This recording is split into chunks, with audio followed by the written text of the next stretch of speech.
I couldn't believe my eyes. Dad hit and killed a unicorn. It screamed in agony. That horn was actually glowing with golden light. I couldn't help reaching out to touch it. Instantly, the unicorn's consciousness flooded into my mind. While I was still lost in this magical feeling, warm blood splattered on my face. Dad raised the shovel. He smashed it hard into the unicorn's head. Dad said this strange animal must be a rare species. We'd be done for if anyone found out. Plus, he had a big business deal today. We arrived at a luxurious estate. The unicorn's body was still in the car. Dad said we'd do business first, then deal with the body. The estate owner was a billionaire, but he had terminal cancer. He called Dad today to write his will. However, right after entering, I felt a wave of dizziness. I rushed to the bathroom, wanted to splash cold water on my face. I discovered my acne was rapidly disappearing.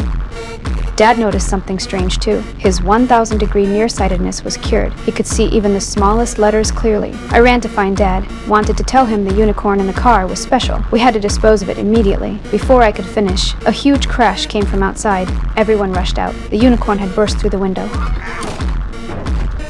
Oh my God. Well, it was dead again. Dad had to tell the whole truth, including my vanished acne, his cured nearsightedness, all because we touched the unicorn's blood. The rich man's eyes lit up instantly. He smelled money. Dad and I were forced into the laboratory, subjected to all kinds of tests. The results showed the unicorn's blood was ordinary, but that horn contained magical power. The rich man was ecstatic. He wouldn't live much longer anyway. Might as well take the gamble. Researchers scraped powder from the horn, put it in a bowl with boiling water, then injected it into the rich man's veins. A miracle really happened. He threw away his cane. He stood up. All the cancer cells in his body vanished. Are you kidding me?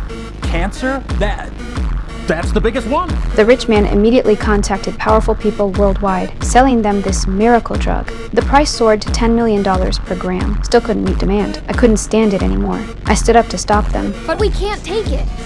Because I've been doing some research. For hundreds of years, unicorns were considered sacred beasts. Desecrating one would bring terrible revenge. The only way now was to give it a proper burial, have a priest perform last rites. But faced with enormous wealth, no one would listen to me. Greed had consumed their reason. I stormed out angrily. Celebration sounds came from inside. They vacuum sealed the unicorn, prepared to send it to the lab. Just then, deafening thunder roared from the sky. My phone screen went black instantly. Then came a piercing screech. The researcher suddenly froze.